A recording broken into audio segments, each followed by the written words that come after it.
Now we are.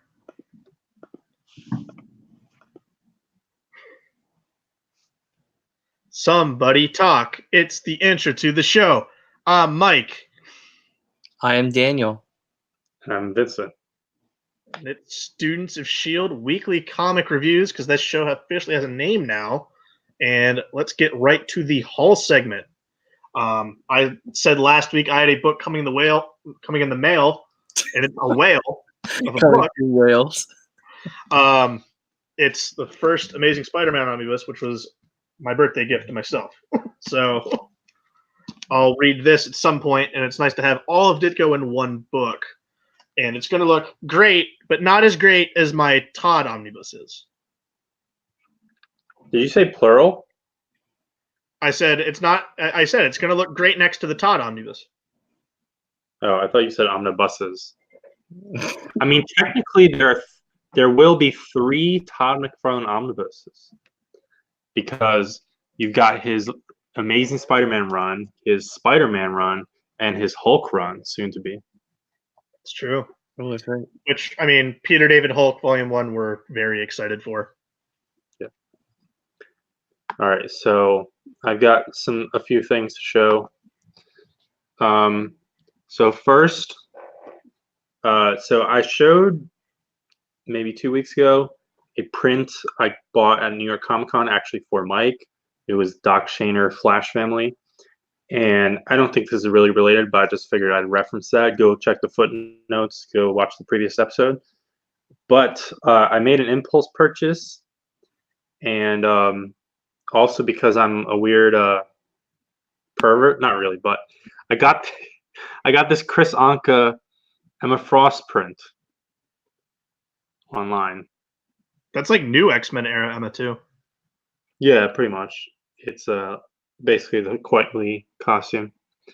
I mean, it's not showing up well on webcam because it's reversed and it's in a sleeve right now and everything like that, but it's pretty cool. I'll figure out what to do with it.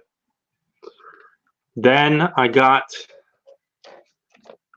this entirely pointless item. I got the Midnight Suns ash can. I tracked this down, bought it online. It's got a fold out with like, I think this is like a Joe Jusko bag. It's probably from the trading cards or something. And it's just total nonsense. It's literally like, there's like 4 pages total. And it's just like this bullshit marketing descriptions of what the titles are up to. But I don't know. And then actual comic books. I got 2 books. The recent, basically just released All-Star Comics Only Legends Live Forever. And this is not the name of the book, but at the bottom of the cover it does say that Justice Society returns. Now, this is the 1970s run of the Justice Society of America, which ran through a resurrected All-Star Comics, which was their original Golden Age title. And then it moved over shortly into Adventure Comics. And like, yeah, it was in All-Star Comics, but if you're going to release a book with the Justice Society, I don't know why the book is not called Justice Society, especially when it seems that DC is more concerned lately with the names of books. It's got a nice art wraparound boards. And yeah, this is the run where basically it has the covers have kind of funny names because they end up saying like the legendary Justice Society of America in All-Star Comics with the Super Squad, because the Super Squad refers to essentially the younger generation of Huntress, Power Girl, and Star Spangled Kid, and Robin, or through Dick Grayson. And then you have the Justice Society, obviously. And because this is before they created Infinity Inc., which was another version for like the younger Earth 2 characters. But DC has actually reprinted this before in 2 trades, but they put out this hardcover. It's not even oversized. It's DC's weird thing about standard size hardcovers. But I kind of impulse bought it I think it's cool to have. It's on some decent paper. It's like sort of, it's not newsprinty, but it's not like gloss, which I actually prefer for a lot of these like silver, Bronze Age comics. I mean, I prefer the gloss paper, like the paper they used on the Legends of the Dark Knight collections. I feel are like the best ones. And this, but and on the cover, they do use the death of Earth 2 Batman. And then on Mike's note, to kind of complete the cart, I grabbed Tales of the Batman by Jerry Conway, Volume 2 out of 3. And excited about this. Conway had a long run, basically writing both Batman and Detective. And so, yeah, art in this volume by Gene Colan, Don Newton, Klaus Janson, Jose Luis Garcia Lopez. So I couldn't really think of a group of 80s, 70s, early 80s artists that would be better. Jim Aparo. Well, yeah, sure. And there's some other stuff in here. I mean, I know Jerry Conway created Killer Croc, but that might not actually be until the next volume. But excited to read that run, and hoping DC goes forward and does the same thing for the Doug Monk's first run.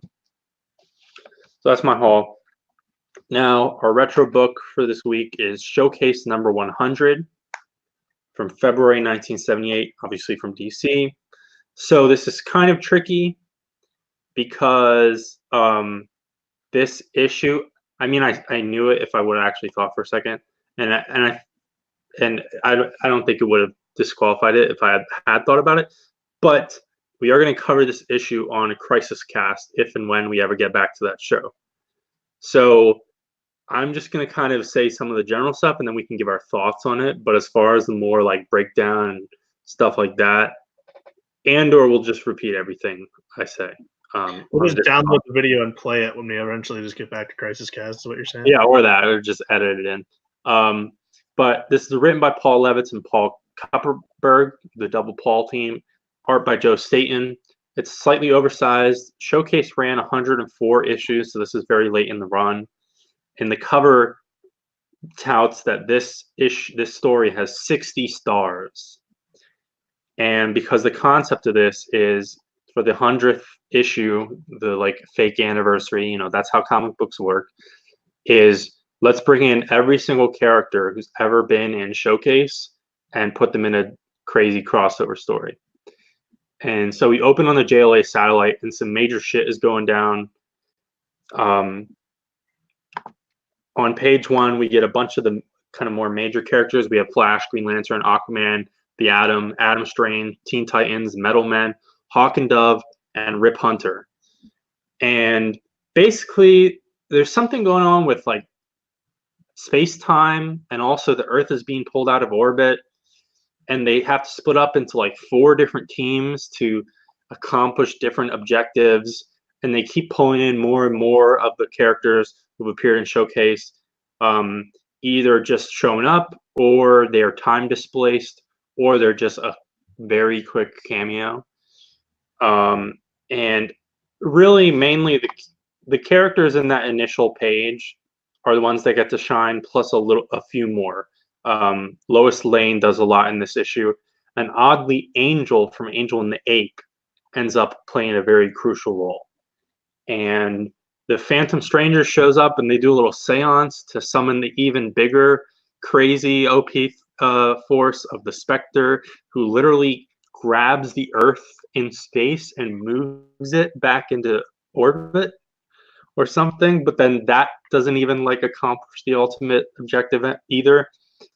And there's also like, I mean, this is 1978, so this is not remotely Silver Age, but it really plays on that like silver Bronze Age, like let's throw some science fiction bullshit in here. There's like a whole mini panel dedicated to trying to visually explain the Doppler effect, which I thought was kind of cool. But it's in like a stiff, nerdy way that DC would do it, as opposed to Stan Lee's like total bullshit, but like fun way of trying to explain science fiction.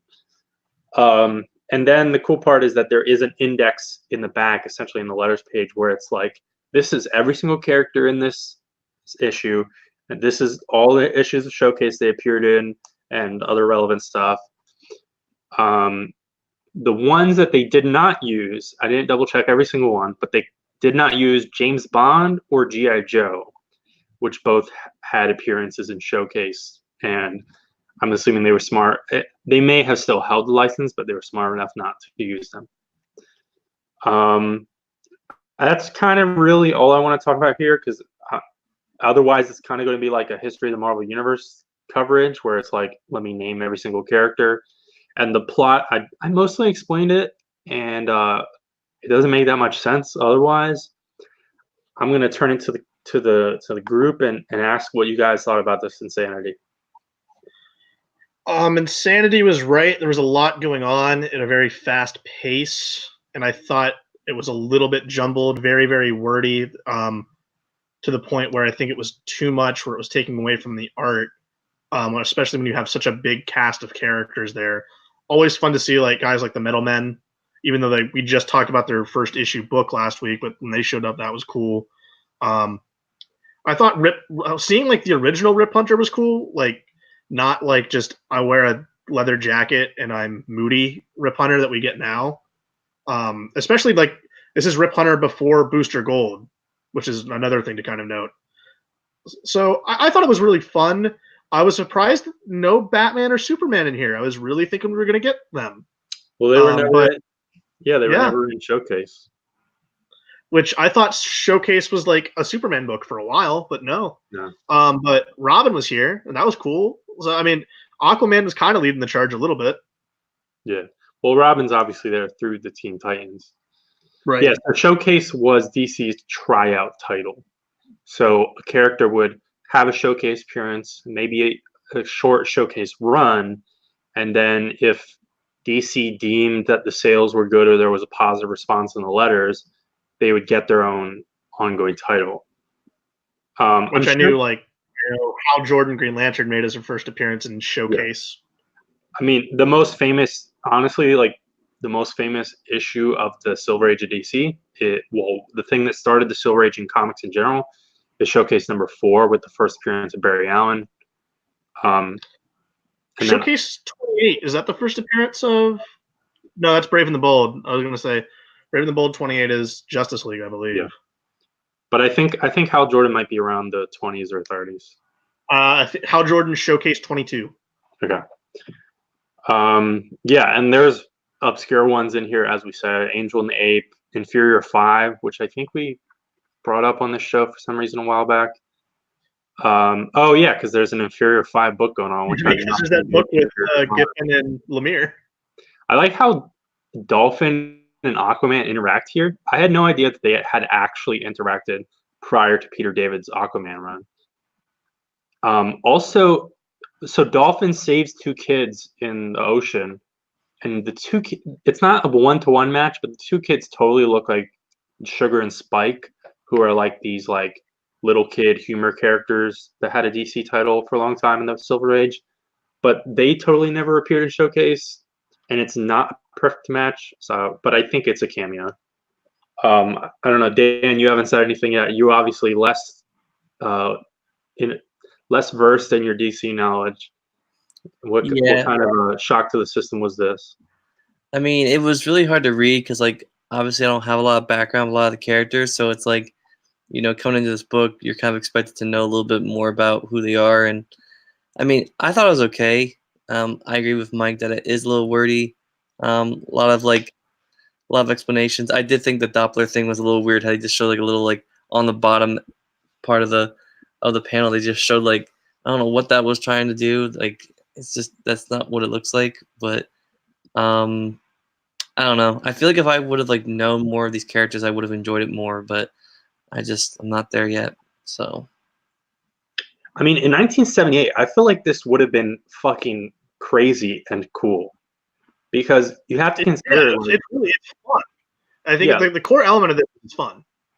like obviously the Justice League, they had their Crisis crossovers every summer, but like, Crisis on Infinite Earths was the first event series for DC Comics, and like you would never get an issue even in the Justice League things. Like you wouldn't get an issue with 60 like separate franchises all crossing over, and this is like 8 years before Crisis, 7 to 8 years. So I think it's a really cool, like weird one-off issue, and as jumbled as it is, impressive that it's one issue. But that's Showcase. I think if we, none of us were over the moon for it, but I think this was a super interesting book to look at for retro. And again, we'll look at it again in some form, maybe eventually. We'll do a more deeper dive on it because that's what that show's for. But yeah.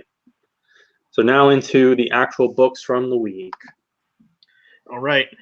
Action Comics number 1016. Can you believe we're already there after 1000? It feels so long ago. Naomi is still helping out Superman, continuing the story that Bendis has laid here. Simon Kodransky is still on art, and I'm going to just start by saying that I love the double-page splashes he does in this issue. The whole story is told in these snapshots of different citizens that were bystanders watching this fight between the Red Cloud and Superman, as this reporter for the Daily Planet is like piecing together what happened. Meanwhile, still back at the Hall of Justice, Batman and Naomi are still figuring out what exactly her powers are, because Naomi is emitting this large scale like radiation, like high energy levels. But she jumps in to help Superman, and because the Red Cloud got powered up by Lex from like the dark gifts from the because he's Ultimate Lex or something now, right? So all that's Apex Lex, yeah. So it all converges there, and it's just kind of a fun moment where like Batman wants Naomi to sit down. She's like, "Well, I'm not going to go to," and he's like, "Yeah, I know." So they all go to help her. So Red Cloud manages to kind of get away, and then they return Naomi to her mother back in Portland, where Superman has a cool moment where he meets her mother, and Batman basically says, "Hey, we got to set up a Star Labs facility outpost here to monitor her because of this high energy output."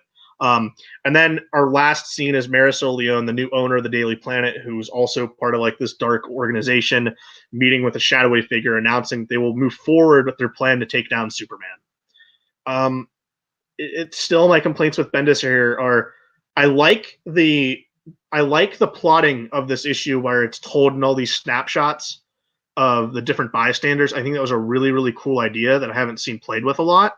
But at the same time, nothing is happening, and now we're getting bypassed with the Leviathan stuff with Naomi coming back in here. I think this was better than the last issue, but I'm holding on to this book by a thread. It gets one more for me before I fully drop it off. But I think big shout out to Simon Kodransky here, because it looks beautiful with these double page spreads where he has the fight going on and then all the snapshots of the bystanders saying what happened. Is this the end of the Naomi arc? I think we're going to get one more issue out of it, but it seems like this could be the last we see of her for now. All right. That's Action Comics. All right. So moving into Amazing Spider-Man Volume 5, number 32, as I adjust my angle here. So this issue is kind of a little bit of setup for a Spider-Man 2099 arc, as well as I guess like continuing off of the last issue, like, working with Teresa Parker, hunting down the Infinity Formula, which I believe was first introduced in it's obviously it's like a Nick Fury type of like deal, but I remember reading about it in like the Nick Fury versus S.H.I.E.L.D. like miniseries that came out in like the 80s. I'm not sure if it was around before then. But yeah, so pretty much we open with Miguel, who is, I guess, Spider-Man 2099. I'm not really 100% familiar with the character, so Well, O'Hara. What was it? His name is Miguel O'Hara. That's what I thought it was. Yeah, my bad. So he's like, there's like this oil rig that exploded, and he's like, I guess like passed out or something. He was on the rig when it blew, and he's being like tested on and shit. And we don't really get a lot of backstory other than like shadowy figures kind of chill in the background. And then we have kind of Peter, just I guess just working on like a group project, and the fire alarm gets pulled in his. He's back at Empire State University, while Mary Jane obviously moved out west to work on a movie project or something, which we will talk about when we get into our next issue that for this show. But yeah, he pretty much teams up with Teresa again, finds out that there's a sale going on between this guy named the Foreigner and the Chameleon. So really cool to see the Chameleon. I know he was teased at a few issues back, and it seems like now we're kind of getting that payoff with him showing up in the series, which is nice. And kind of getting a fight between the two of them. Some pretty cool moments, with Teresa. And honestly, like going back to like the Family Business OGN, which I believe is where she was introduced. I really like her character. I think she adds like a new dimension, and it's kind of cool to give like Peter something to do while Mary Jane's over across the other side of the country. And then we also find out that there's a third party working to get the Infinity Formula, and that is the Silver Sable, which again is a fan favorite of mine in terms of characters for the Spider-Man mythos. Kind of like an anti-hero, not really a villain, but not really like an ally to Spider-Man sometimes. And the last part of this issue is Miguel O'Hara kind of breaking out of his containment cell to go find Peter Parker. And we don't really get a lot of backstory as to why or what's really going on, but it's interesting nonetheless. I think this issue is going in a pretty cool direction. It felt like a Spider-Man issue to me, like, other than the setup for the 2099 stuff. It felt like a classic like Spider-Man issue, like him in school again, just teaming up and street level type of stuff like this. I thought was pretty cool. So I'm curious to see what you guys thought on this issue. What about the art? I said, what about the art? Oh, the art was fantastic. I loved it. Well, that's because it's the debut of Patrick Gleason now on Amazing Spider-Man. Oh yeah, which because that's important. Well, it is important. The man was at DC for a very, very long time. Yeah. And without missing a beat, it looks fantastic, right, Vince? I mean, it looked great. Yeah, I mean, I'm interested to see how he handles Peter Parker going forward. In the Empire State scenes, I feel like Peter looks a little young, but his Spider-Man looks fantastic, and the Silver Sable splash page is great. It's really good. Yep. Really, really good like splash page with Spider-Man 2099 falling down on the car and stuff. That looked good. We've seen the teases on Twitter from him, and now to finally see it colored and finished, it looks great. I will say though, it seems like they're hinting that Doom 2099 is behind the whole reason why Miguel is back, that he has to fix the past because something goes wrong in the future. This is also done in like it's I think the 20th anniversary of 2099, so that's why we're getting all of these 2099 stuff back here. I think it's an anniversary for something. It's got to be 25. I think you're right about anniversary, but it would be 25. Yeah, the inclusion of Silver Sable is interesting. We haven't seen her in a while, at least I haven't, and I'm interested to see how we keep using Teresa Parker because I'm down for it because no one's doing anything with that character really. I think Chip used her once in Spectacular, and then before that, like her only appearance was in the OGN. So it is kind of cool to see her becoming more and more of a supporting character, other than just like a character that they're in this book, but yeah, we're not going to do anything with her. So I like to see her more and more. And like Spider-Man going on fun like spy missions is no different than what we've seen in Full Circle that came out this week, which is the next book we're going to talk about, where he's hanging out with Nick Fury and Dum Dum Dugan the whole time. Yeah. So I just want to note for the nerds out there, mostly for myself, that Foreigner was like this character that was this overly long subplot in the Spider-Man books from like the late 80s into the early 90s. It was like mostly Peter David, and then I think Jerry Conway picked it up. And then I guess he transferred over to the Silver Sable and the Wild Pack book. Has a ton of appearances there, so maybe that's, maybe Silver Sable has a true connection with him. I haven't read Silver Sable and the Wild Pack, so I can't speak to that much. But apparently, I don't know if you guys had jumped onto the book yet.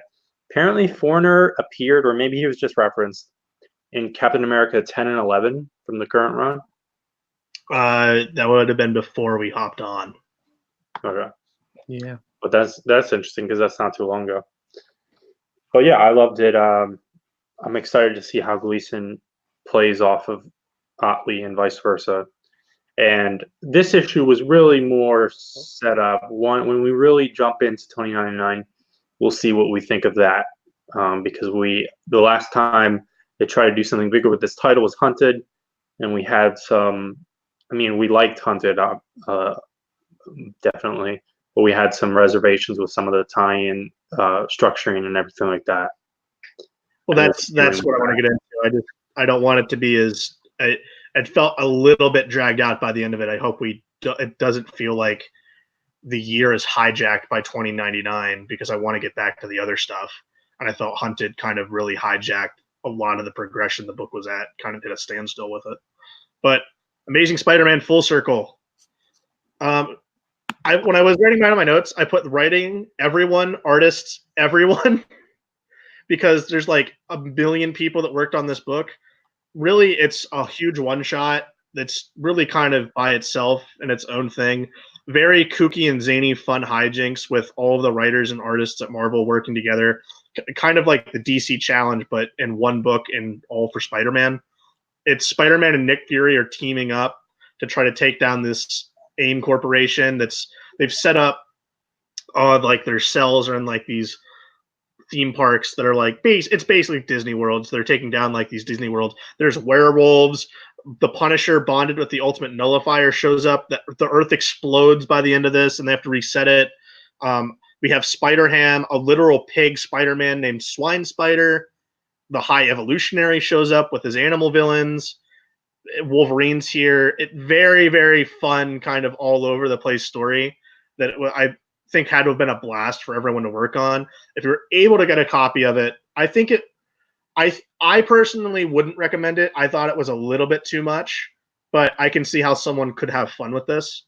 Personally, I think it was just a little bit too long and too over. Like, it was just too much for me. But it was fun, but I don't think worth that $9.99 price tag. Yeah, I just couldn't get to it this week. I'm probably gonna pick it up some other week and see if I can get through it all. That's really expensive, man. $10? Well, it's like it's an 80-page book. Yeah, I mean it's the same as Detective 1000, Action 1000. They do one of these $10 Spider-Man issues like every single year, pretty much. I think over the past 5 years or so. Well, my thing with that is, I just very quick question before we move into Mary Jane is, did this book have ads? Because Tech and Action didn't have ads. And I was flipping through the physical copy of X-Men #1. That was a $5.99. It was a $4.99 book, and I'm pretty sure that was only like the standard 22 pages. Did you count the graph pages? No, I didn't. Yeah. But I know like Marvel Comics 1000, the physical copy definitely has ads. Yeah, which kind of annoyed me. It's definitely annoying compared to Action and Detective, which didn't. I feel like if you have a square bound book rather than stapled, I don't know. It doesn't matter. All right. Amazing Mary Jane #1 to complete the Spider-Man trifecta this week. I think last week we had a Superman trifecta. We did. We're over to the big Marvel dude. This is written by Leah Williams, art by Carlos Gomez. Gomez is coming on this book from Red Sonja, which I think is slightly convenient because two redhead characters And of course, there's Marvel Team Up 79 when Peter is on a date with MJ, and then MJ swaps minds with Red Sonja. So this story here is this flows out of, I believe, Amazing Spider-Man 29, where MJ got a call and she's taking a little trip to Hollywood, and she's going to film a movie real quick. And so she's away from Peter while he's dealing with Absolute Carnage, 2099, whatever else. And the role turns out that it's a sympathetic biopic of Mysterio. And there was some shady shit on set, including a bunch of like low tier, half reformed villains like Kangaroo there. And Mysterio just when she starts like getting wary of things, Mysterio just reveals himself that he's undercover as the director of the film. So he's writing and directing the movie about himself. But the real director, whose identity he has stolen, is totally fine. He's like this ridiculous, I guess, method director, if you want to call that a thing, like way too dedicated. He's like scouting penguins. But Mysterio is totally serious about this. He really wants to make a movie, and he kind of wants it to be good and everything. And MJ is down just because it's like weird and a challenge, I guess, and she's having fun as long as she gets some creative control. And it's kind of weird because like once they kind of like lay down their cards, it's like the rest of the book, it's just like MJ and Mysterio having like serious back and forth about filmmaking and like being very nonchalant and friendly with each other. And they both get funny moments. MJ's having fun. And then basically we connect back to Spider-Man, where at the end of the day, she calls Pete up and they chat. And she's kind of totally lying to him. That's the thing here. I mean, it's not a straight-faced lie, but she's, when he does say like, it'd be crazy if blah blah, and it's the status quo is exactly what he says, and she doesn't say that to him. So I don't know if that'll come up as tension later. We will see. I thought it was a fun moment where she takes a selfie, sends it to Pete, and then also she puts it on speakerphone, and they have a little long distance dance party, which also allows some cool art where you have like a split panel with both of their backgrounds. And it's basically where we end, except at the very end, after seeing some paparazzi photos, the Vulture and his new post-hunted animal-themed Sinister Six is going to crash the set. And I'm not really certain why. I guess just to screw with Mysterio or MJ, or they just want to be dicks. And the continuity, not necessarily a wrinkle. It all depends on how the continuity actually works. But a continuity thing of note is that Scorpion is here totally fine, whereas he was injured in Absolute Carnage, like in real publishing time, like 2 or 3 weeks ago. But as we said, this is before 29, so I think this might be before the entirety of Absolute Carnage. It's just weird, right, published now. But I liked this issue. I thought Gomez's art, I think it's like I don't know, it's like 75% for me. I think he has a pretty good MJ. There's just a few moments where it's like should have spent just a tiny bit more time on that panel, but that's just the nature of monthly comic books. No, I thought this was good. I thought Williams had a great voice for Pete and MJ in this. Really, really fun, wacky story to lead off with, but it picks up right from 29, issue 25, which was where MJ stopped Electro and kicked off her acting career again. So it's cool that while MJ is out doing her thing, she's getting her own book for the first time ever, showing what she's up to. So it still feels like she's around and we're not forgetting about her while she's not going to be in the pages of Amazing Spider-Man all the time. I thought really, really good first issue. I like Carlos Gomez's art a lot. Yeah, I mean, I think the whole plot with Mysterio is pretty interesting too. I mean, like you guys said, I don't know where they're gonna go with it. I don't know what type of path we're going down here with Mary Jane, but it's definitely nice, that Marvel's able to separate these two characters and still give them both time to shine and do their own thing. So. Well, the thing right now is if you're a supporting character of the Amazing Spider-Man, you're getting your own book. Yeah. Because Black Hat has a book, MJ has a book, the Daily Bugle and Robbie Robinson are getting their own book. It's a little ridiculous, I'll say, but if they're all good, I can't complain because if it's good, it's good.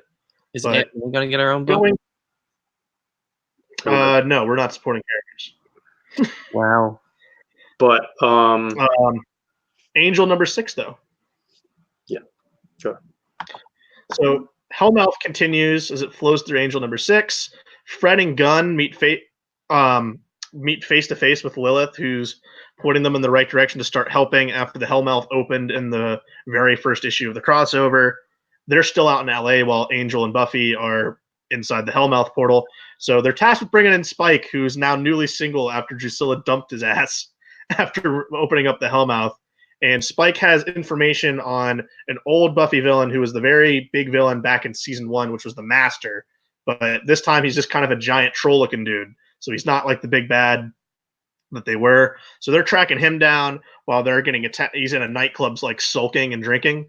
So they try to confront him. And then another girl kind of comes in and steals Spike. And they all get into a fight in the nightclub. And they manage to escape. But Fred's captured by them. And it looks like it's Brian Edward Hill's version of Wolfram and Hart, the evil demon lawyers from the show, are setting this up. So I'm down with it. I think we're finally building Angel supporting cast here, which is pretty fun, and they're giving something for them to do while the Hellmouth crossover is happening, which is pretty cool. Brian Hill gets these characters really good, and he's been very good at like retooling the characters very, very carefully to fit this kind of new continuity. And I still think Gleb Melnikov's art is very, very good. The Buffy line, I think, continues to be strong even through this very large crossover. So that's that. Next, going right into Criminal. Or am I wrong? No. Yeah. That's what I thought. Aquaman has this book. Yes. So Aquaman gets an annual number 2. This is released out of order. It's after the current arc with Black Manta and Tristram Maurer. Which again, there's weird continuity stuff. But I guess that happens most of the time with annuals because they need to put them out a specific week due to 5th weeks or whatever. So the current continuity is the sky is dark on everyone on the earth, and there's that stupid totality sign in the air. And I think Aquaman should be busy fighting with the Justice League somewhere out in space or something, but he's also in Amnesty Bay. Interesting to note here that Vita Ayala is co-writing this issue with Kelly Sue DeConnick. So who knows how that division of labor broke down. Art by Victor Ibanez. And so that basically my takeaway for this issue, and I don't know if this is Ayala's contribution, but there's lots of leaning into comedy here. It really makes Aquaman more like Momoa. He's jokey, he's kind of dumb, but it didn't bother me a ton, and there are fun moments here. So it's not like I hated it, but I'm not really a huge fan of this characterization overall. But we open with a minor villain trying to harass the town, and he goes by the name Sea Daddy. And Sea Daddy comes across Aqua's man, lad, and dog, but actually Aqua Dog is named Salty. And there's like Long John Silver jokes, and then the Sea Daddy shoots at the dog, so Aquaman beats the shit out of him with his trident, but the gun ends up hitting a bunch of fireworks, and it starts a big fire. And Aquaman throws Sea Daddy to a giant squid, which in the process creates a huge tidal wave to crash into the town. And Aquaman's like, that'll put out the fire. But it's like, no, obviously that giant wave just fucks everything up. And there's this weird sequence where there's like this edgy little kid who just like hates the world. I mean, I'm kind of overemphasizing it, but he's like, "This sucks," and Aquaman's like trying to cheer him up or distract him, and he's just like, "No, that sucks too." There's a bunch of weird characters in this issue. Um, Also, Salty the dog can't swim, so Aqualad has to jump in after him and get him. But then the dog ends up missing, and but Aquaman keeps getting distracted, so he goes shopping for some things for a sandwich, and he runs into a crazy old lady throwing packaged fish on the ground and arguing with the shop clerk. And it turns out she's one of Arthur's ocean god friends. And so this again, this is an annual. It could be totally throwaway, but it's kind of setting up there's a little bit of, or at least some people sometimes have a little bit of animosity toward these sea gods that Aquaman has brought into town. You know, it's supposed to be like a immigration kind of subtext. And she also explains conveniently that these god characters, they can't interfere with whatever Aquaman's doing. So that explains why a town which is now half full of 1,000-year-old sea gods is not helping, you know, with the current Lex Luthor bullshit. They're just there to be characters. They can't help in any capacity. And then there's a crazy old man, another sea god, who teaches Salty how to swim, but it's supposed to be a fake out. Like Aquaman thinks he's kidnapped the dog and he thinks he's hurting the dog and is going to drown the dog. But now Aqua Dog knows how to swim, which is pretty useful if you're going to be Aquaman's dog. And in the end of the issue, they light a big bonfire with a bunch of like rubble and stuff, and everyone comes together. And it's, I don't know, it's kind of fun. It's a little jokey. It's a little too jokey. The characterization not quite how I like it, but it fits in with the run and it's fun overall.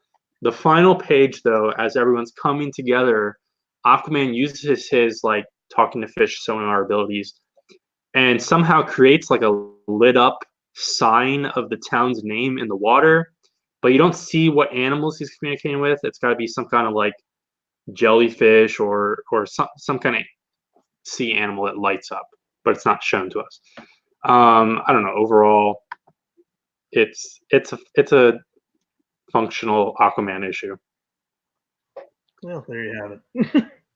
Yeah, and now we have another A book, also me. I just realized we have like how many? We have like 6 books that all begin with A this week. It throws me off.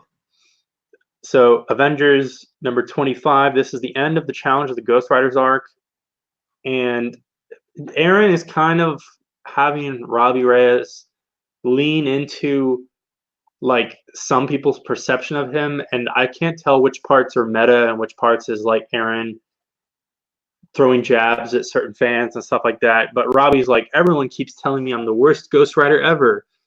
To hell with being a spirit of vengeance. I'm an Avenger. And then Aaron just, I mean, he kind of just leans into like his brand of crazy, like high comedy, high action, too many quips. So the Avengers have a flying boat all of a sudden, and here's where things kind of mess with me because Johnny is just totally insane in this story, particularly shown in this issue. He's like a total asshole. He's like a tyrant in hell, and he's being a jerk to all these Avengers and has a problem with Robbie and everything like that.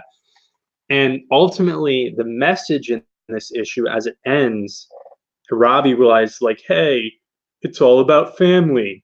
That's basically the conclusion of this arc and Robbie's revelations and everything like that. But it's like, you know, there's an actual Ghost Rider book running right now that literally just came out, and that family element is also the theme there. I mean, granted, Johnny and Danny in this new series, they're not starting on the best foot, but and I don't know. I feel like and also there's a little bit of Johnny, like his like motivations not being very clear cut or pop or good in that book either. But I feel like the characterization doesn't really match up, and it's kind of inconvenient when there's supposed to be this big push for a Ghost Rider series, which this book should feed into. And it really doesn't at all. I mean, I honestly jumped on this arc because I'm like, okay, I like the Ghost Riders. There's a Danny Ketch book coming. There's probably going to be some connection. There's literally no connection. There's no cross references whatsoever, and Danny definitely did not appear in this arc at all. There is, again, on a nerd moment, there's a fun continuity research moment here where Cap, when he's jumping through the air with Black Panther, he references, he's like, this isn't that bad. The real hell was Buchenwald in 1945. So Buchenwald is a German concentration camp that was liberated by the Allies in the afternoon of April 11th, 1945. What if number 4, which is what if the invaders lasted after World War II, but it's not like it's a non-traditional what if because it's 100% canon, because that it basically sets up some of the replacement Captain America and Bucky's and everything like that, and really set the stage for the invaders. That issue states in like a little fact file thing that Cap and Bucky disappear over the North English Channel sometime before April 18th, 1945. And that was in the Atlantic. So accounting for whatever travel time it would require to get from a mission in central Germany, liberating a concentration camp, to whatever they were doing in northwestern France / Britain, where the plane went down, there are a few days there where Cap could have been involved in the liberation of Buchenwald. And of course, I had to look that up. But yeah, Robbie ends up living the race. He's free from Uncle Eli's curse, but he still has his powers. He has his car back. He obviously doesn't want the throne of hell. There's the pep talk about family. And so basically he just kind of like, I hate to use this stupid word, but he kind of like cucks Johnny Blaze. And Johnny points it out. Johnny's like, well, you just made an embarrassment of me in front of all of hell, which I'm supposed to rule, and you're not even going to take the throne from me. And Robbie's like, yeah, whatever. You can deal with that in the actual Ghost Rider book. And then the like setup here for future stuff is that there were subplots through these issues of like Tony Stark investing in a cave, and he found an old fossilized helmet. But it turns out that he traveled back in time, and I guess it's his helmet, so it's a time loop. So Tony Stark is now stuck as a caveman in 1 million BC. And this is about to get awful because of the connections with Avengers of BC. But the next issue is a one-off about the 1 million BC version of Starbrand / Hulk, and it's drawn by Dale Kuhn. So depending on how many books I have that week, I'm kind of tempted to read it as a one-off and mostly just comment on the art. But then after that, the next arc is dealing in the present with some cosmic stuff dealing with Starbrand, and Black Widow will be joining the team. And I guess the team has added, well, no, it hasn't. I mean, it sort of has added a member, because the first arcs were Doctor Strange was the rotating final member. They've added Blade, I guess, replacing Doctor Strange, and now they're adding Black Widow, but Iron Man is off the map for a little bit. So it's still the same size team for the moment. I don't know. I mean, I just explained I might check into the next issue as a one-off, but I'm jumping off this book and overall disappointed by this arc. Also, Cosmic Ghost Rider was in this arc, and then he just leaves. And it's not, I assume it's not leading into, I mean, maybe it is leading into his next series, but Cosmic Ghost Rider also just supremely misused in this arc. Not that I like him in the first place. Now let's talk about a good comic book. Very good comic book. Criminal Number 9 by Ed Brubaker and Sean Phillips. So this issue follows Leo, who's the protagonist all the way back from the very first volume of Criminal, which was Coward was the name of the story. And it's a young Leo and young Ricky, because we're still in the Cruel Summer story. But it's Leo and Ricky Lawless are trying to rob an arcade as they discover there's not much money as they thought they were, as they're like waiting for the owner to leave, and like Ricky has to like Leo wants Ricky to keep waiting because like, hey, What if he comes back in 15 minutes? You got to account for the time, which is all in line with the way Leo was back in Coward, which he was the guy that takes no risks. He makes sure all the bases are covered. So it's funny seeing that. And then when he gets in the cabinet and busts it open, and realizes like there's only $600. They thought there was going to be a lot more. It goes all into like the details of how he paid attention for like 4 weeks, looking where the code were to turn off the alarm and stuff. Ricky then like kind of goes off the deep end, where he's just like, let's just steal Ms. Pac-Man. We came here for something. Plus, it'll impress that girl you like, since she likes that game. So he gets the better of him. They end up trying to wheel out Miss Pac-Man out the back door, but the night watch guard from the office supply store next door sees them, and then he starts beating up Leo, and Ricky draws the gun he got from his friend's house on him. And the way they solve this is, because the police station's right next to him, they make the cop take off his pants, and they get his pants, they throw it off a bridge, and that way he won't run out, because that way he won't run to the police, and they get away. But the whole thing is kind of it delves into Leo's backstory a little bit, from his Uncle Ivan and his father, that we saw a little bit of in the very first volume. And then Ricky kind of reaches a boiling point with him, because he took an unnecessary risk, and kind of Ricky is kind of coming away at the hinges, as this is all building up to eventually the death of Teague Lawless. But another really good issue in Cruel Summer. I thought that Sean Phillips's art, though, wasn't as top notch as it usually is. I thought there were some pretty goofy looking faces in this issue, but still continues to be very good. And then reading the back page essay, it's really cool how Brubaker was talking about it was so fun to get back to writing Leo again after not really writing him in the forefront since the very beginning of Criminal.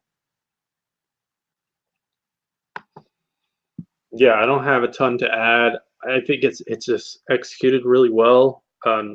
There's just fun like moments where it's like these people are just all criminals. I mean, obviously from the title, and it's very literal. But I thought it was funny how the code for the alarm is just on the back of the poster, literally next to it, and he notices. Did you count it with 8008, so it spells boob? Oh no, I didn't know that. I didn't see that, but that's funny. And the Miss Pat like stealing an arcade cabinet is just hilarious. Yeah, I really great issue again. They always are. Yep. This it's funny you mentioned that first trade, because like now I had the first 3 trades of this series.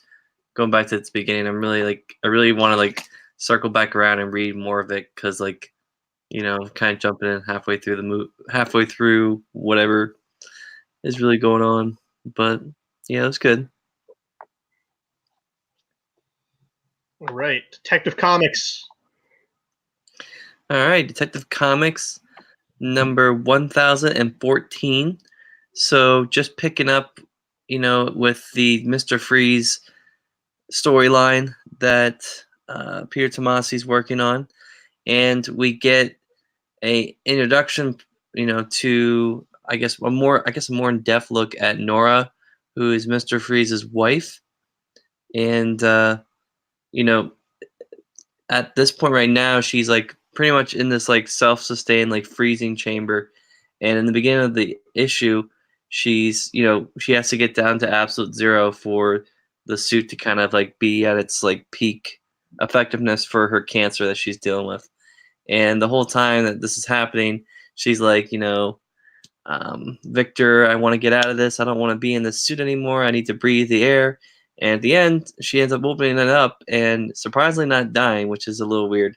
I was totally expecting her to just like die, and then that would be like what would set Mr. Freeze on like this rampage against Batman or something. But it wasn't that.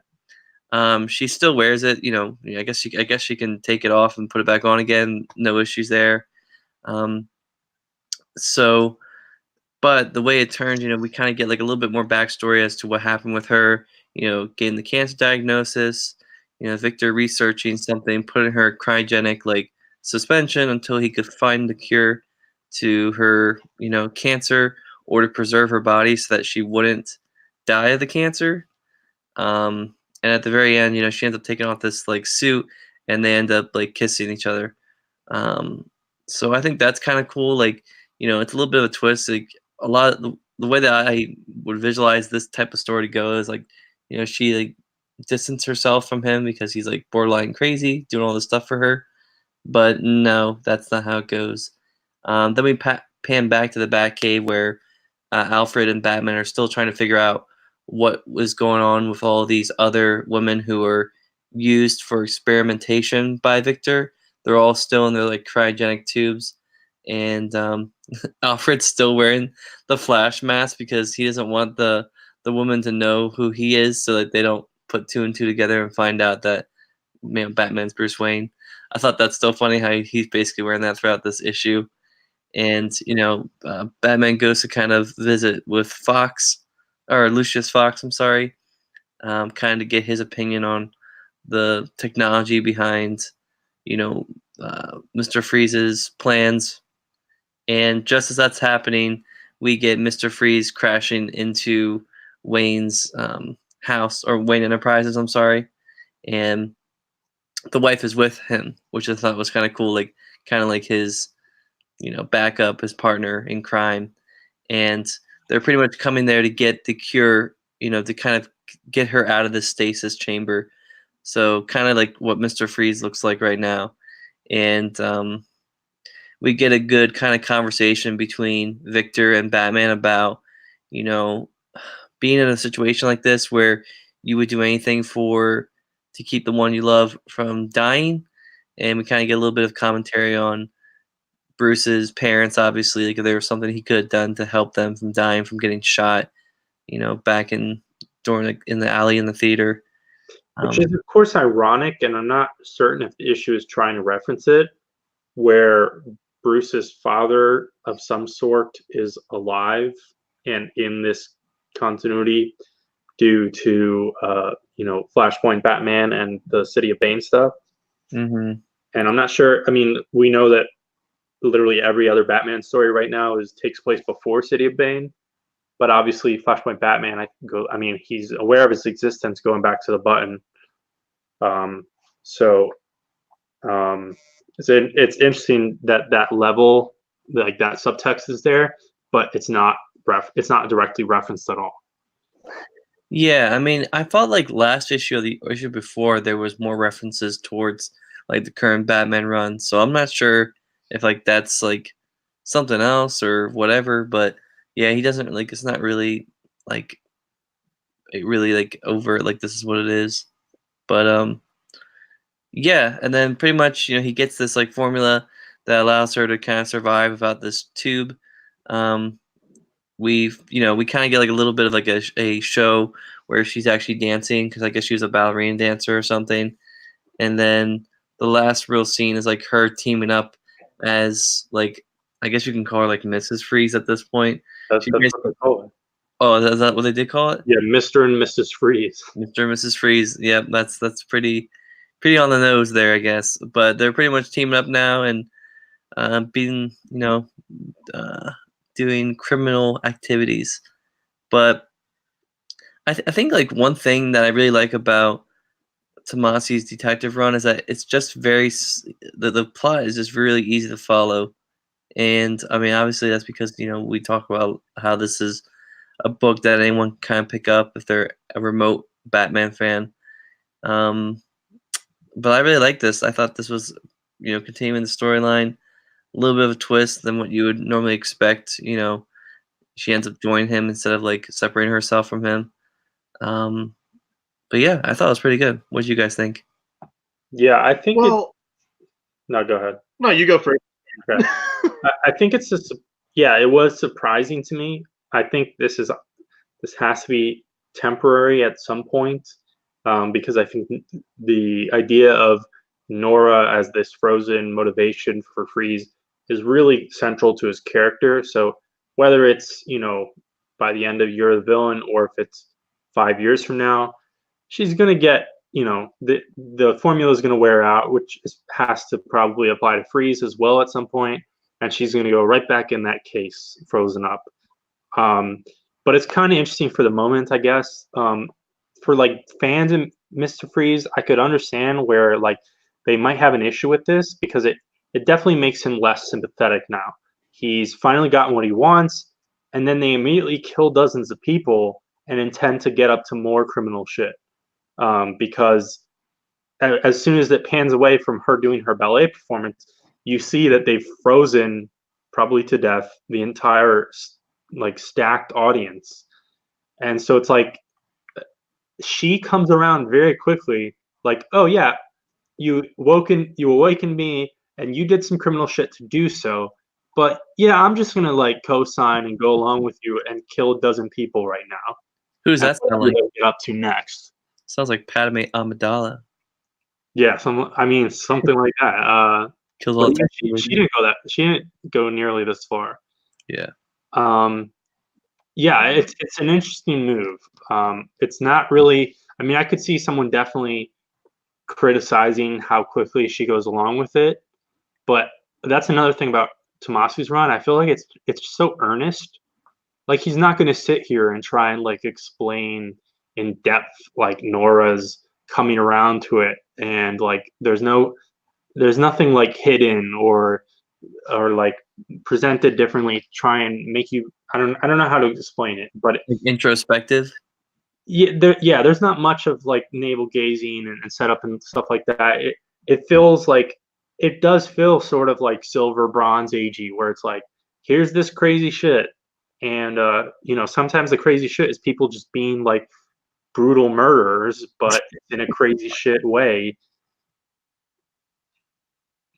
Yeah, that is my criticism on it, though, is that I thought Nora came around too quickly, but I like the fact that because we've seen what happens when she gets out of the tube. We saw it in the animated series, which after Sub-Zero, Freeze is able to save her, and then she was horrified at what Freeze had become, and she left him, which then made Freeze's heart cold, so he just went out to destroy everyone's life's work, which I thought was a kind of cool idea to keep him a bad guy, where he just destroys things people love.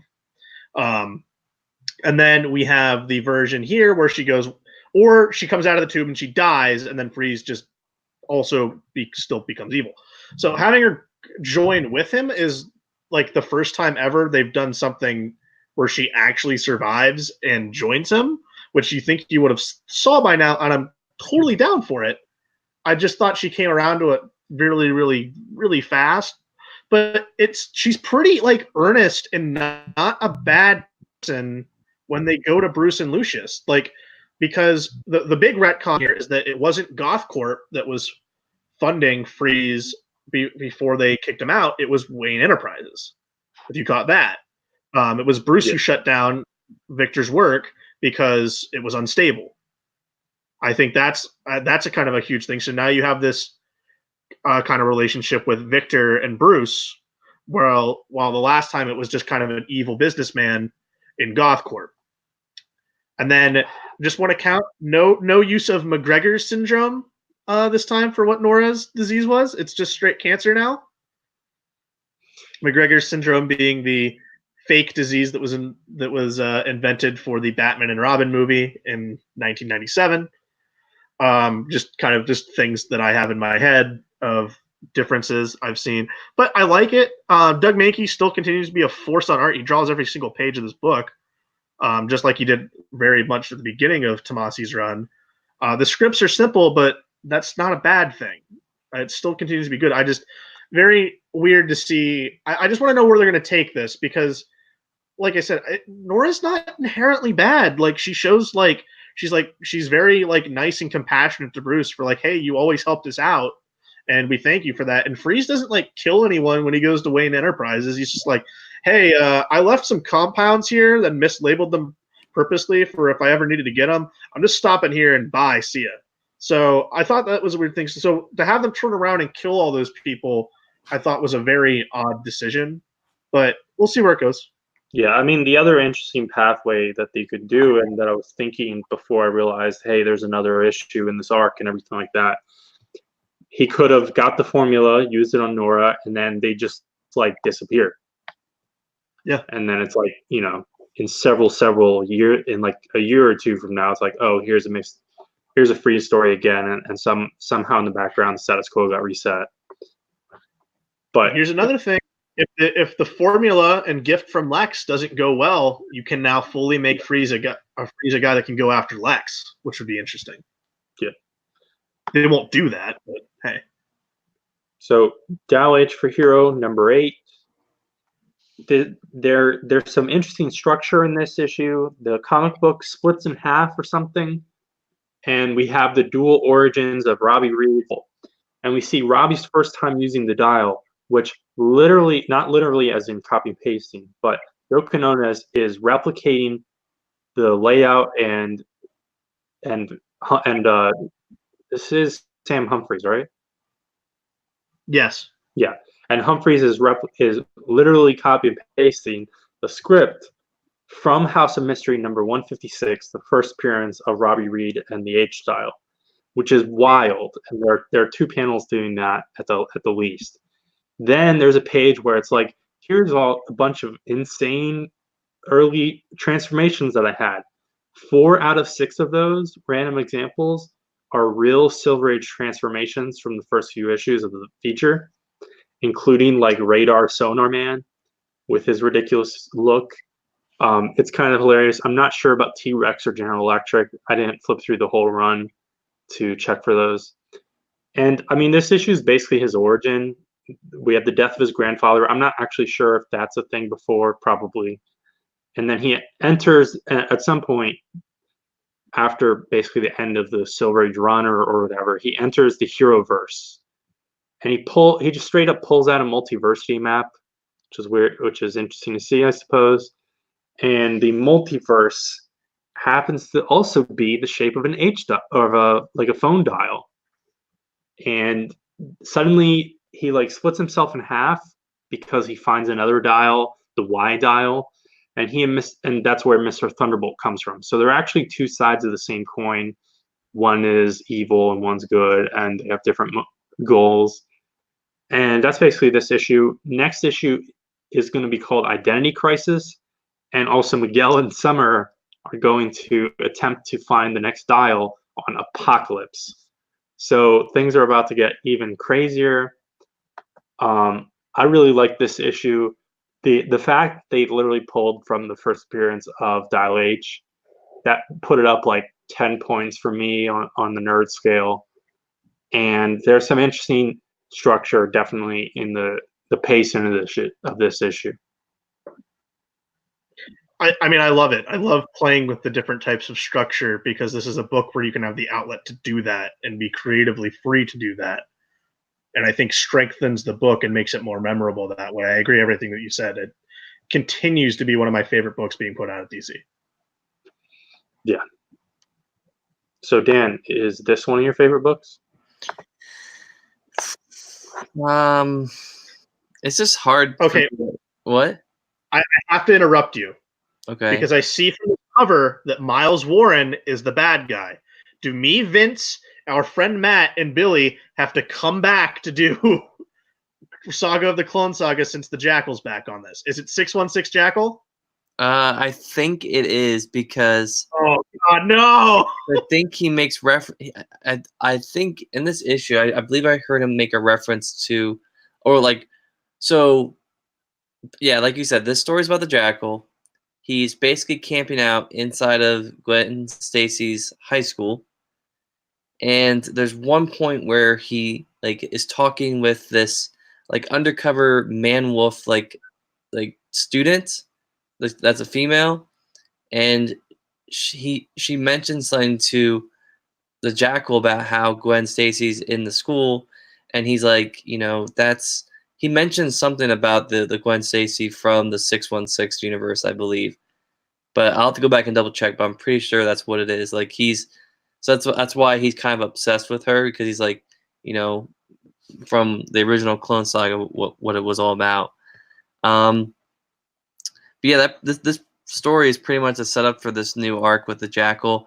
I don't know what type of angle they're trying to take here, but I did miss an issue of this story, so I'm jumping in, trying to figure out what's going on. I mean, the status quo pretty much is that this Spider-Gwen has basically come over from her universe to be in this universe, and it seems like everything's going fine with her. She's enjoying life. This one friend, like I said, that's undercover is, secretly she's like basically like the female version of the man wolf, I guess, because the Jackal is feeding her this like serum that turns her into the wolf that, and, he's kind of trying to use her to get to Spider-Gwen. We get a little bit of interaction with Peter and Spider-Gwen, and Gwen Stacy, obviously.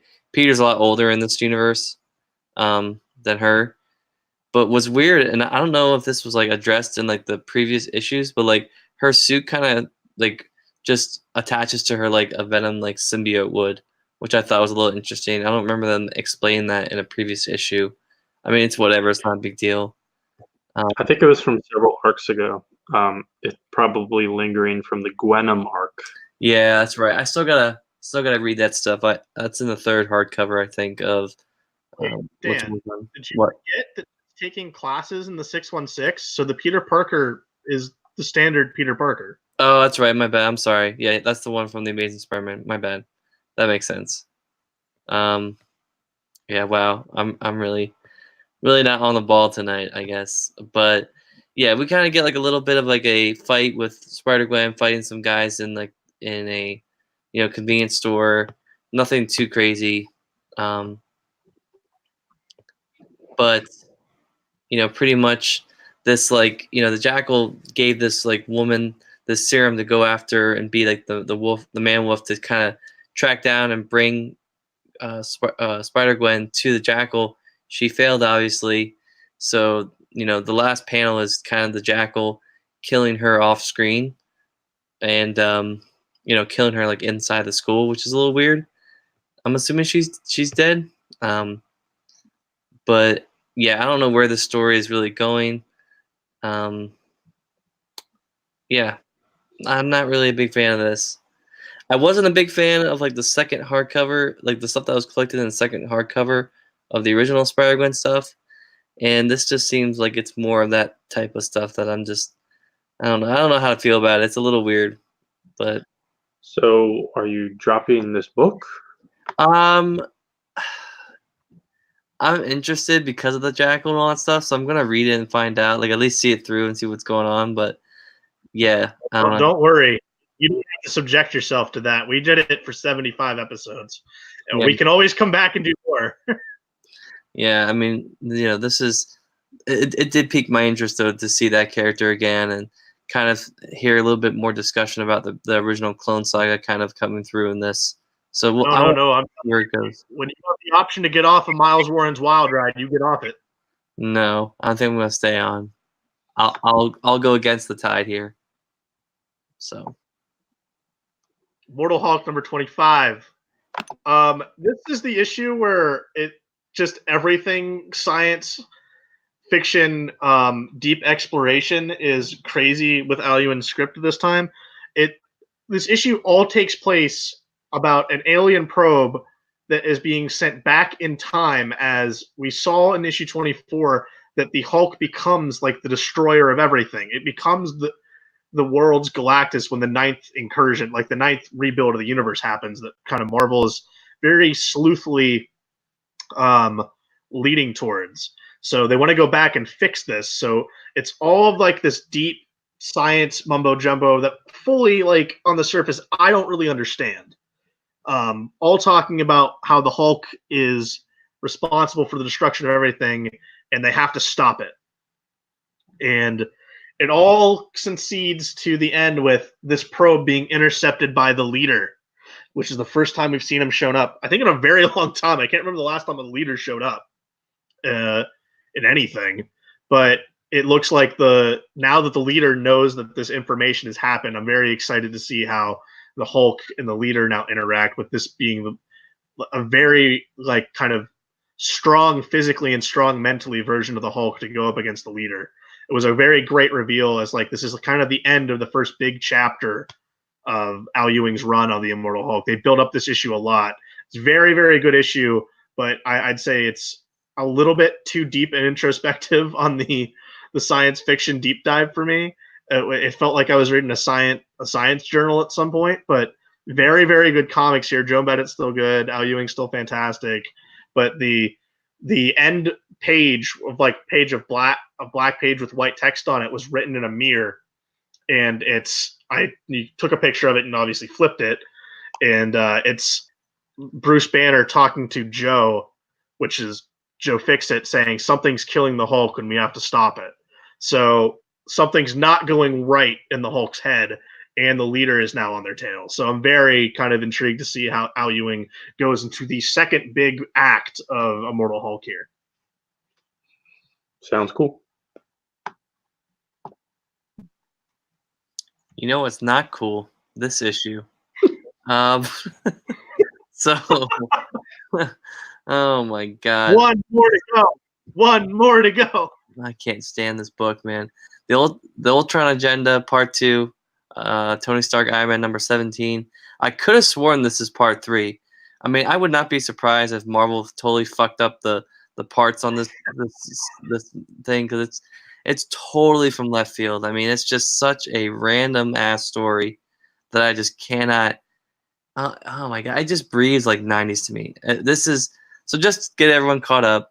Basically, this like Ultron Hank Pym hybrid thing comes in, kidnaps Janet Van Dyne, who is technically Tony Stark's girlfriend at this point. He tries to merge Janet Van Dyne and Jocasta to make like this hybrid Janet and Jocasta, like, robot, so that he can, like, marry her. And it's just really, really strange. I mean, there's probably someone out there who's like, this is fantastic, I love this, but I don't know. So pretty much this whole issue is just like a fight between Tony Stark, who's also like this like cyborg Iron Man hybrid, who looks fucking ugly as shit. It looks so weird. Fighting against this Hank Pym Ultron hybrid. And we get some kind of good scenes. Like, Rhodey's in here, but he's in like this like mechanized like flying ship shit. Like, he's like just like totally like isolated in like this ship, and he's like shooting at people and killing these robots and stuff. And we get a good moment between Jocasta and Machine Man. Machine Man basically gives his leg to Jocasta to go kick Hank Pym Ultron's ass. We get a little bit of discussion between Sunset Bane and Arno Stark. I don't know where the fuck that whole side plot's going. Probably to the stupid Iron Man 2020 event that we're gonna have next year. It's not next year. It's like December. Yeah, I was gonna say, I should be excited for that, but I'm really not. And you're our resident Iron Man guy, Dan. Are you going to read 2020? I mean, I'm tempted to, just to see how bad it is. I mean, Iron Man 2020 was like never like something that like got off the ground for Marvel. I mean, it's Iron Man 2020 though. What? You like Iron Man 2020 though. I do, but I'm saying like it's like it's like not really like a really popular character. Like, he shows up like all over the place in different things, and like it's all different continuity. It's just, it's a little weird. He's a little bit of a weird character, I would say. But the biggest thing, I guess the most rewarding thing of this whole issue is at the end, after Tony gets shot down and like attacked, and he's kind of out for the count. Rhodey suits up in the War Machine armor to fight Hank Pym Ultron hybrid there. So we'll see how next issue goes. It's kind of cool to see like Rhodey back here and fighting. I feel like he hasn't been used a lot in this run. I mean, not surprising, because there's too many damn fucking side characters that they just don't know how to use. I mean, it's just a sad when the day that I read an Iron Man book and there's like a freaking talking cat. It's like, what is this? This is not an Iron Man issue. Like, I don't know. Next book, please. I take some sort of weird perverse joy in listening to Dan complain about this book every single time he reads it. It's like so bad that I'm not even thinking about collecting this in trade. Like, even if they like release like a nice hardcover, I'm really not gonna buy it, because like this whole what happens, right? You're gonna get it one year. We go on a trip somewhere and it's gonna be cheap, and you're like, oh, I'm gonna give it another shot. No, the last part of the later half of this run has left a very sour, really bad taste in my mouth. So, yeah, that's it. Now, in the cool books section, we have Marauders #1. This is our second Dawn of X title. Last time we had X-Men #1, which kind of felt more of the same because it was still Jonathan Hickman following Hoxpox. So this is the first book not touched 100% directly by Jonathan Hickman. This is Jerry Duggan and Matteo Lolli. And so Kitty Pryde is our main character here, and she can't go through the portals all around the Earth to Krakoa. You know, obviously it has to have something to do with her powers, and maybe the turbulent history of her powers. But she tries to go through a portal as Krakoa is set up, and she gets around to hearing about it and everything, and she just busts up her nose. So now, for the time being, it'd be interesting to see if they actually take it off, if it gets fixed at some point, depending on how long this run goes. But Kitty has a busted up nose with a bandage on it, which is kind of cool aesthetic. Just slight little change gives her a slightly different edge and everything like that. And so she steals a boat and just is like, I'll sail to Krakoa because it is a physical island. And she also, while she was at it, she got some groceries essentially for Logan. And so he's got, it's like coffee, beer, etc., etc. Coffee, beer, whiskey, and ribs. Yeah, in fact, be interesting to think about the continuity here.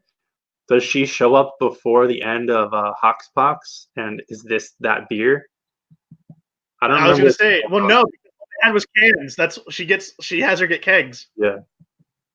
And so then and Logan's just kind of here. He's not going to be in the book long term, I don't think.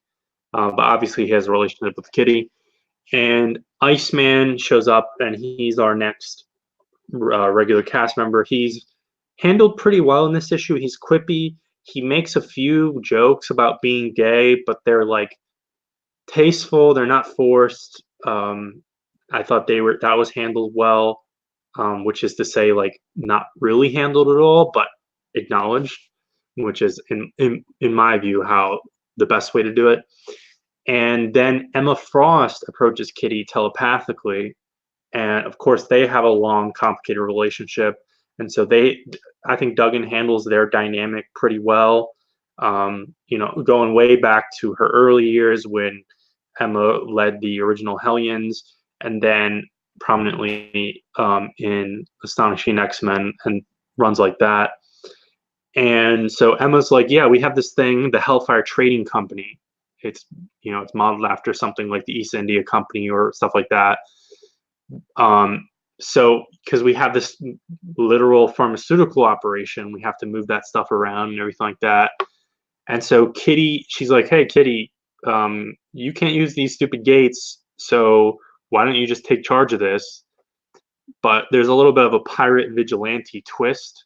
So Kitty on her boat is going to be literally moving drugs for Krakoa and also liberating Krakoan gates, because in certain countries and things like that, there are protesters or anti-mutant militias or like weird bioengineered monsters that are like patrolling the gates and making sure mutants don't escape and things like that.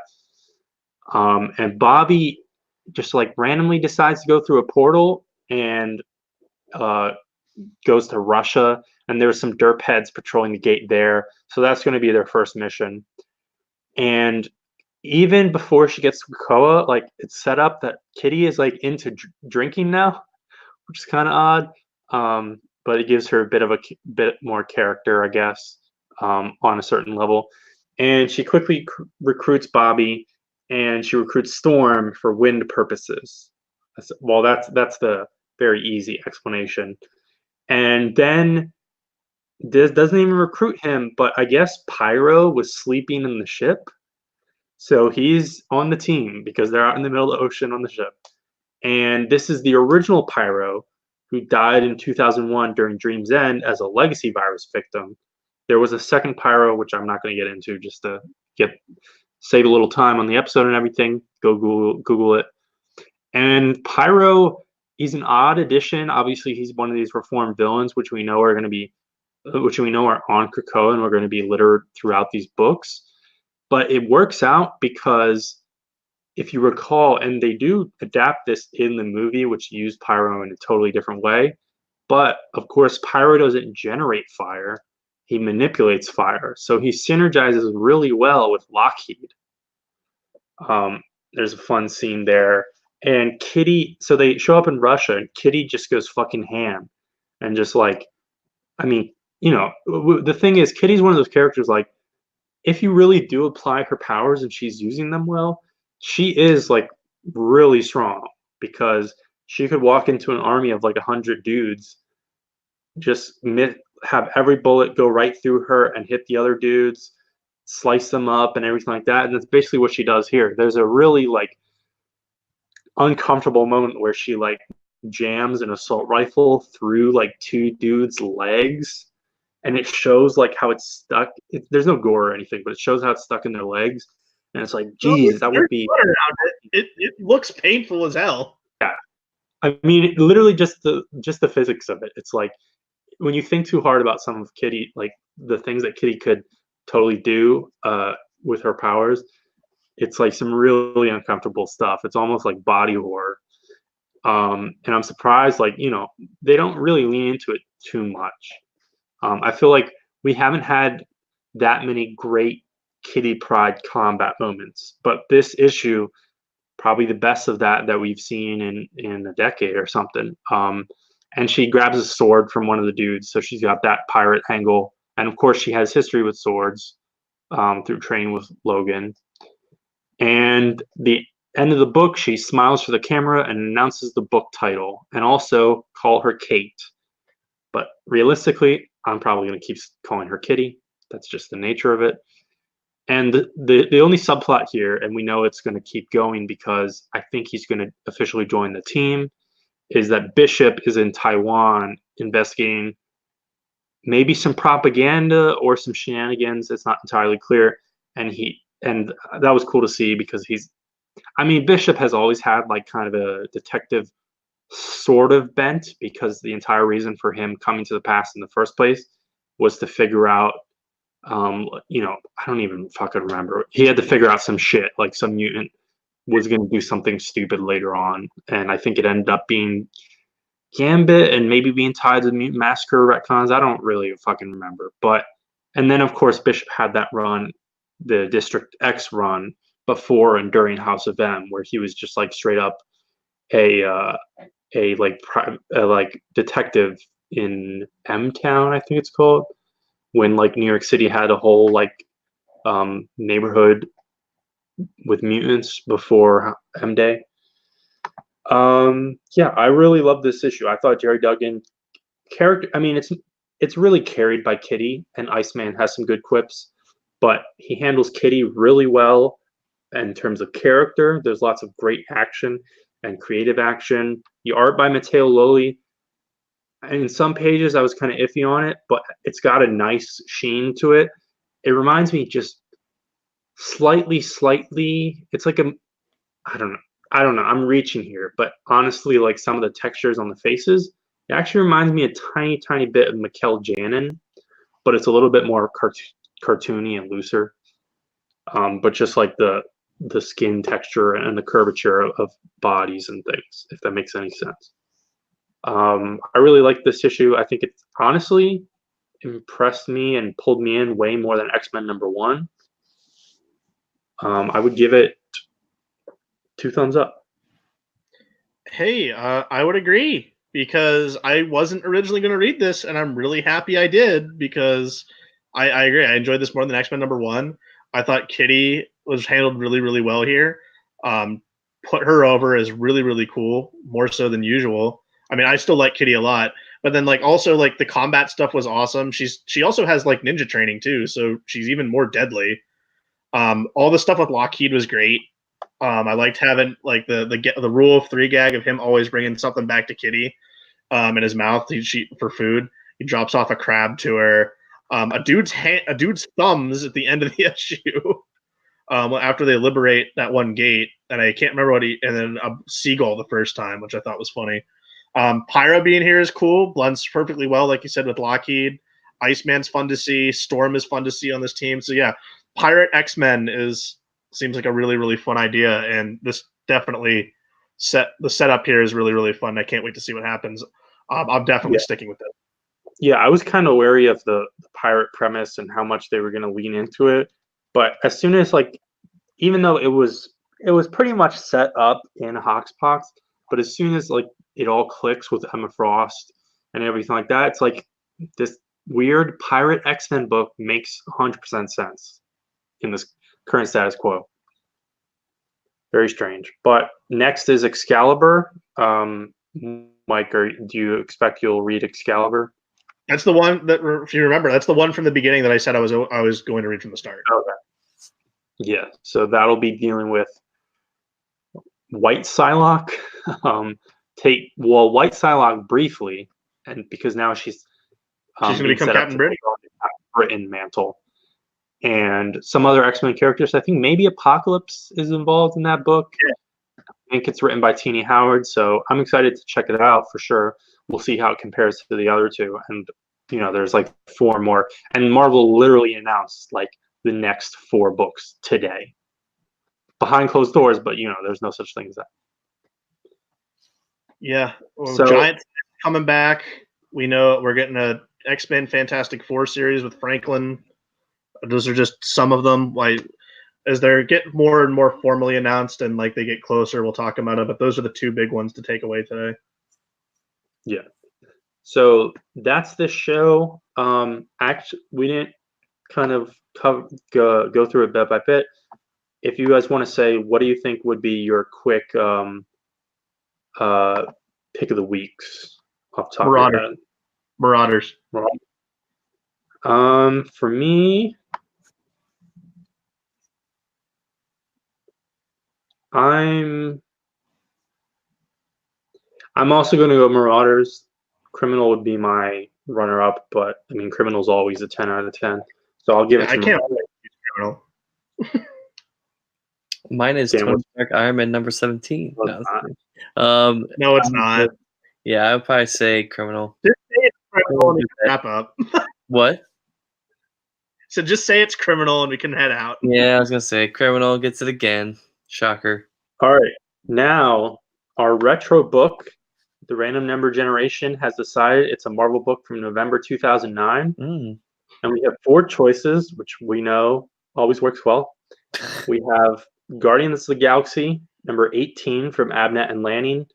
And this is kind of the it's sort of a standalone issue, and it focuses on the future version of the Guardians, or at least a version of that team. We have Uncanny X-Men 515, which is the first issue of the Nation X arc / status quo during Matt Fraction's run. We have Vengeance of Moon Knight number 1. And we have a Punisher annual by Rick Remender. So what are you guys thinking? Well, I already read one of those. Or what we could do, so since there's 4 of them, rather than picking the winner, which one do you guys want to vote out? And then we'll slim it down. I would say vote out the Punisher annual. Dan, what was yours? Well, I would say the Guardians, because I already read that. I'm going to side with Mike, so we're going to vote out Punisher first. And I'm going to tell you right now, Dan, I'm not voting for Guardians to read, so... Okay, well, that's good. That makes 2 of us. So what's our second vote out? Did you both say Guardians? Yeah, let's both vote out Guardians. Okay, so it leaves 2. Uncanny X-Men 515 or Vengeance of Moon Knight. So this is the one you do want to read. Yes, this is one you do want to read, since it's just 2 left. X-Men. Moon Knight. Ooh, yeah. That's always. I'm gonna go with X-Men. Damn it! Because we're in an X-Men mood, or at least we're reading X-Men books. I mean, you're always in an X-Men mood. What are we talking about here? Yeah, exactly. But we're gonna try that out. It'll be interesting. I think Mike may know, but I didn't mention that it is drawn by Greg Land, so that'll be fun. Oh, that's one of the reasons why I chose it. Of course you did. We'll have lots to talk about. So tune in next week to hear about Uncanny X-Men 515 and whatever fun books come out next week. Bye-bye.